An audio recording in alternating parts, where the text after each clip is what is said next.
Hey everyone. Tonight, we're drifting gently back in time. So dim the lights, adjust the volume. We're visiting a medieval town.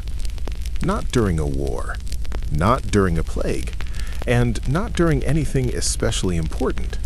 Just a normal morning. Which, as it turns out, is where most of history actually lived. This town doesn't have a name you'd recognize.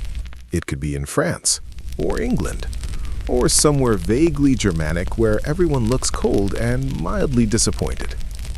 It has wooden houses, stone walls, and streets that are technically streets, though mostly they are just mud with ambitions. And the town is asleep, or at least pretending to be.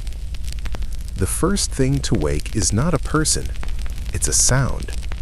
A bell, hanging in a church tower that leans slightly to one side, because of course it does. No one fixed it. No one ever will. The bell rings slowly, not urgently, not musically, just enough to remind everyone that time exists, whether they like it or not. Somewhere beneath that bell, a monk opens one eye. He does not open the other yet. That would be excessive. He has been awake since before dawn anyway. Monks are very proud of this. It's one of the few things they can be proud of without accidentally committing a sin. He swings his feet down onto the cold stone floor. The floor is always cold. It was cold yesterday. It will be cold tomorrow. This is a feature, not a flaw. He mutters a prayer that he has muttered every morning for the last 20 years. He no longer remembers when he started. He suspects it was Tuesday. Outside the monastery walls, the town begins its slow, reluctant stirring. A baker wakes next, not because of the bell, because of the dough. The dough has been rising all night, quietly judging him. If he ignores it much longer, it will collapse, and then people will complain. And medieval people loved complaining almost as much as they loved dying young. The baker sits up, scratches his beard, and immediately regrets it. There is flour everywhere. There is always flour everywhere. It gets into places flour has no business being. He lights a candle. The candle flickers, unsure about the whole situation. The baker and the candle share a moment of mutual exhaustion. He pulls on clothes that are already stiff with yesterday's work. They were never fully dry. They never are. Outside, a rooster crows. Not proudly, not heroically, just aggressively, as if personally offended by the existence of morning. Down the street, a blacksmith is already awake. He never really sleeps. He just lies down occasionally and thinks about metal. The forge is still dark, but he knows exactly where everything is. He could navigate it blindfolded, which is good because the light is terrible. He feeds the fire slowly, carefully. This is a relationship built on trust and mild fear. The fire responds by behaving itself, for now. Somewhere nearby, a nobleman is also waking. Or more accurately, being woken up. A servant coughs politely near the bed. This is not a suggestion. This is an order wrapped in manners. The nobleman groans. He has slept poorly, which he considers a personal injustice. The bed is fine. The blankets are fine. The problem, obviously, is the world. He sits up and immediately feels dizzy. He always does. No one knows why. Doctors have opinions. None of them help. The servant opens the shutters slightly. Light spills in, revealing tapestries depicting heroic ancestors who would be deeply disappointed by this man. He sighs. Today will involve paperwork and meetings and listening to people complain about taxes he doesn't entirely understand. Meanwhile, in a cramped house near the edge of town, a mother is awake before everyone else. She has been awake all night. Her youngest child finally sleeps, breathing softly, unaware of how fragile this arrangement is. She does not move. Moving would risk waking him, and then the whole day would unravel. The older children lie tangled together like dropped laundry. One snores, the other mutters something about bread. She listens to the sounds of the town filtering in, the bell, the rooster, footsteps, life resuming whether she feels ready or not. Eventually, the sun makes its presence known, not boldly, not dramatically, just a gray light creeping into corners. Shops begin to open, shutters creak upward. A merchant steps outside and immediately checks the sky. Weather is a personal insult to merchants. He arranges his goods carefully, cloth folded just so, spices locked away. He has trust issues. They are justified. A cart rumbles through the gate. The wheels protest loudly. Everything protests loudly in the medieval period. Silence is suspicious. The guard at the gate nods at the driver. They have done this exact exchange every morning for years. Neither remembers learning the other's name. Animals wake fully now. Dogs stretch. Horses snort. Chickens scatter with no clear plan. The streets fill slowly. People emerge, blinking, yawning, adjusting belts and expectations. There is no rush. There is never a rush. Everything takes time. Time, after all, is cheap when life expectancy is not. A pair of children run past, already dirty, already laughing. They will be exhausted by noon and somehow still alive by dinner. This is impressive. Inside the church, candles burn low. The air smells of wax and stone and human persistence. The priest adjusts his robes in size. He has a sermon planned. He will deliver it whether anyone listens or not. And so the town is awake. Not fully, not enthusiastically, but awake enough. No one here knows they are part of history. They are too busy being tired and hungry and slightly annoyed, which, honestly, might be the most historically accurate thing of all. Mostly. Fresh enough for people who don't expect better. Nearby, a woman sells eggs. She guards them with the intensity of someone protecting fragile investments, which they are. A farmer brings vegetables that look like they barely survived the journey.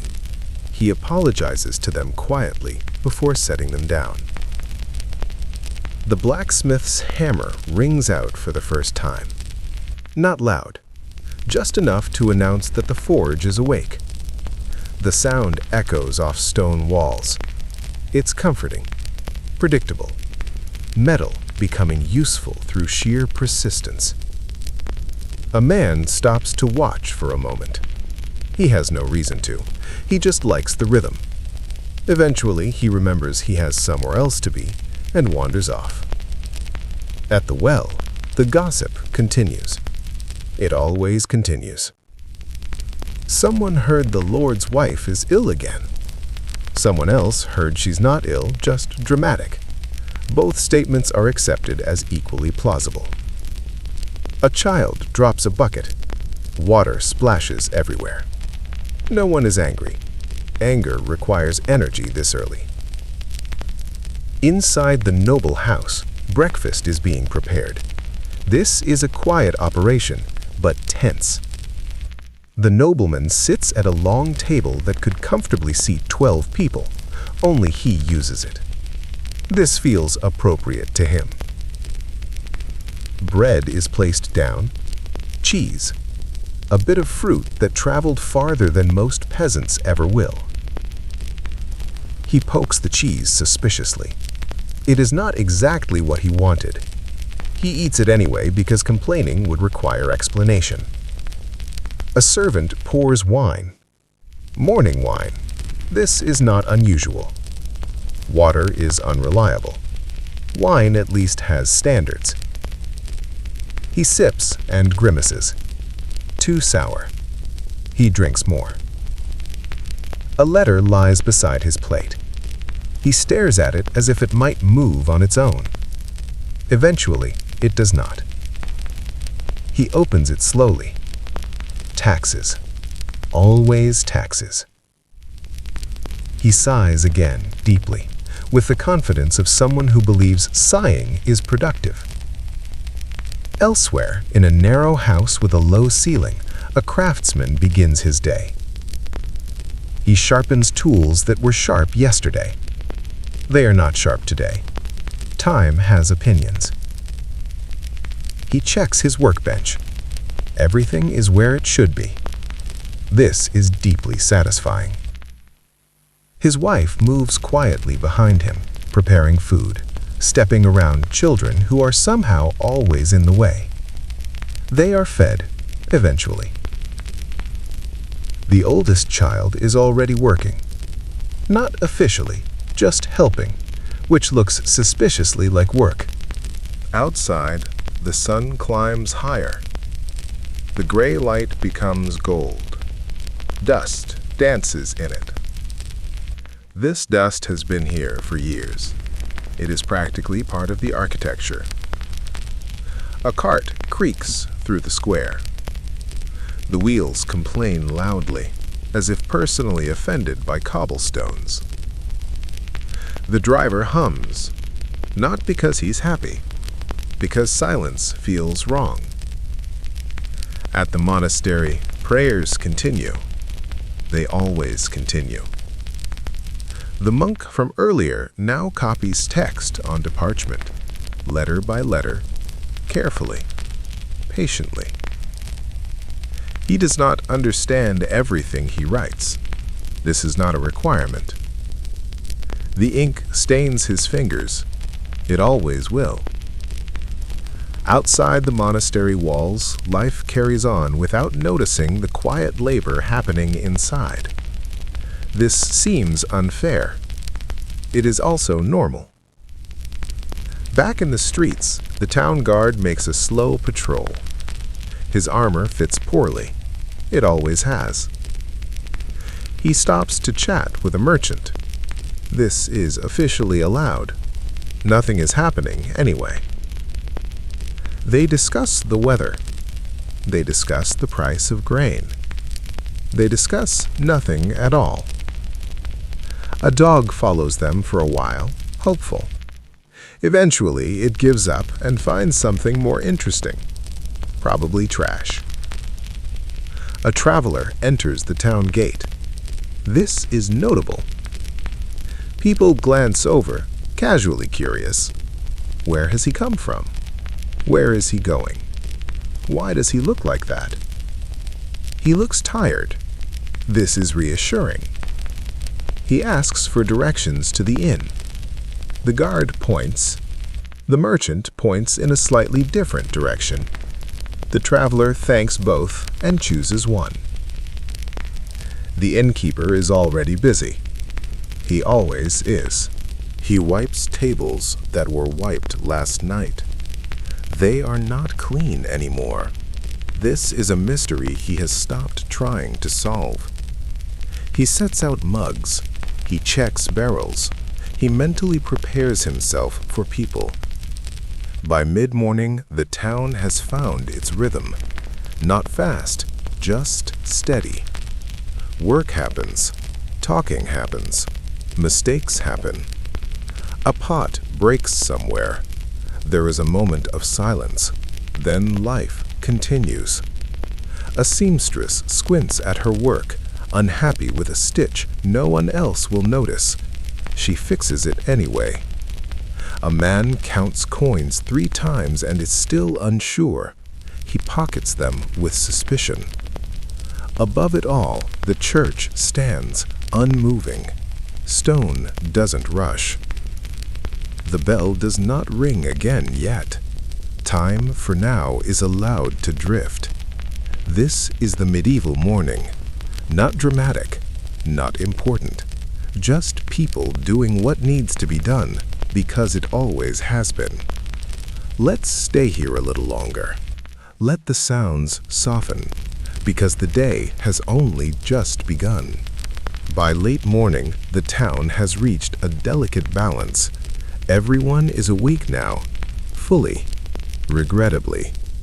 This is the hour when energy peaks briefly before reality sets in. People stand a little straighter. Voices grow a touch louder. Optimism appears, thin and fragile like a poorly made window pane. The market is now in full operation, which is to say, everyone is mildly irritated. Prices are discussed at length. Arguments begin politely and end with sighing. No one is satisfied, but transactions still happen. This is considered a success. The fishmonger swats flies with the dedication of a man who knows he is losing this battle. He rearranges his fish for the fourth time. It changes nothing. A woman pokes one suspiciously. He watches her closely.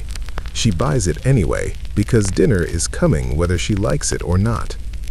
Nearby, the cloth merchant is deep into a speech about quality. This cloth, he explains, is exceptional. He explains this to everyone, repeatedly. The cloth is fine. Everyone knows it. They buy it anyway. Children dart between stalls, narrowly avoiding disaster. Someone yells. Someone else laughs. No one learns anything. A boy trips and scrapes his knee. He stares at it, evaluating whether this injury is worth crying over. He decides it is. Briefly.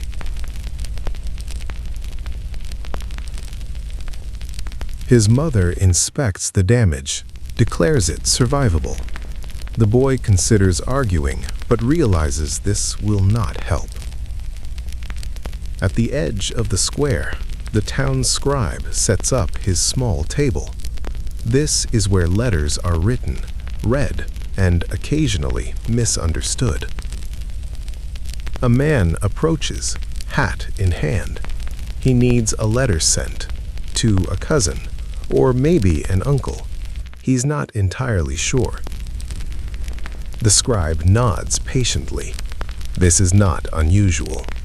He listens. He asks questions. He writes something that sounds official enough to be believed. The man thanks him profusely, as if literacy were a form of magic, which, in a way, it is.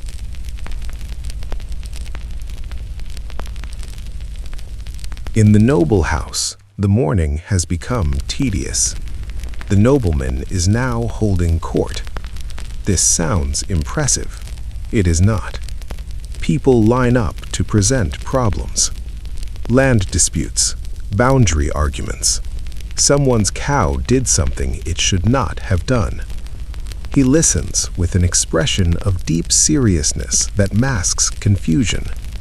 He makes decisions that feel correct in the moment. A steward takes notes. The notes will be lost later.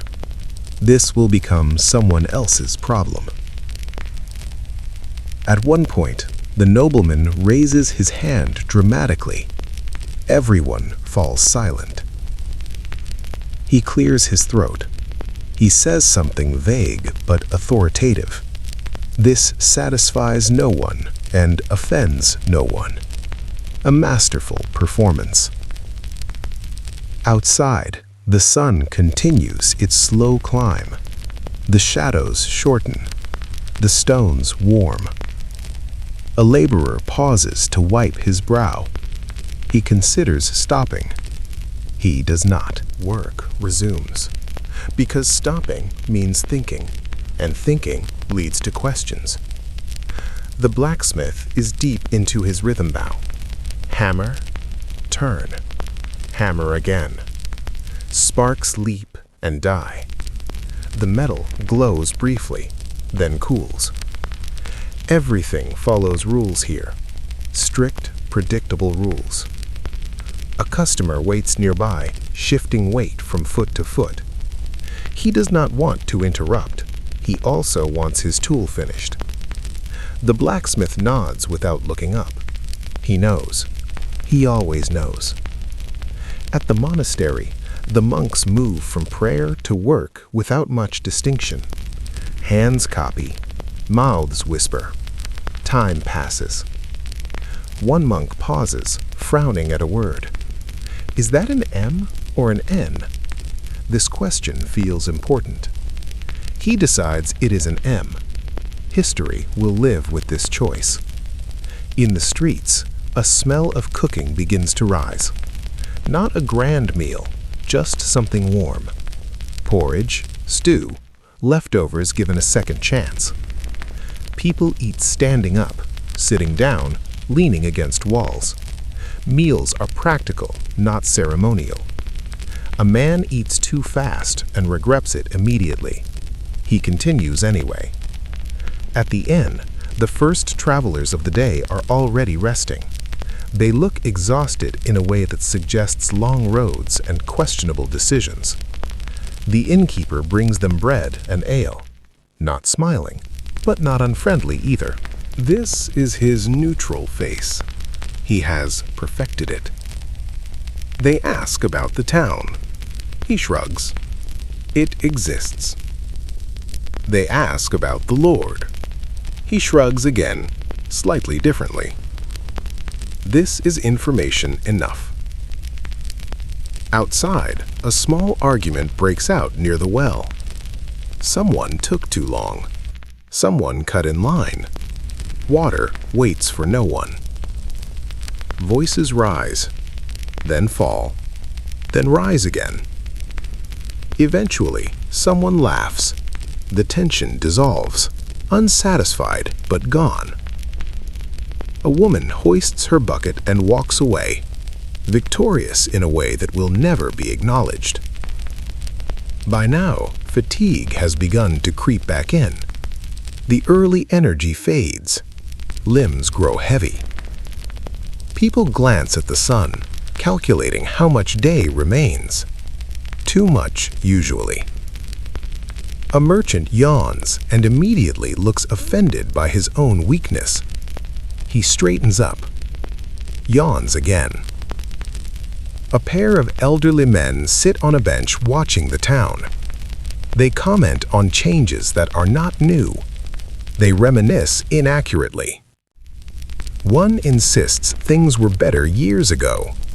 The other nods, unsure which years those were. A dog sleeps in the shade, dreaming of something better than this. Probably food. The bell rings again. Not urgently, just enough to mark time's continued existence. Some people pause. Most do not. This is late morning now. The day has found its shape. Nothing remarkable has happened, and that is once again the point. History often imagines itself in moments of drama, but most of it lives right here, in mild discomfort, in small routines, in people doing what needs doing because stopping would be worse.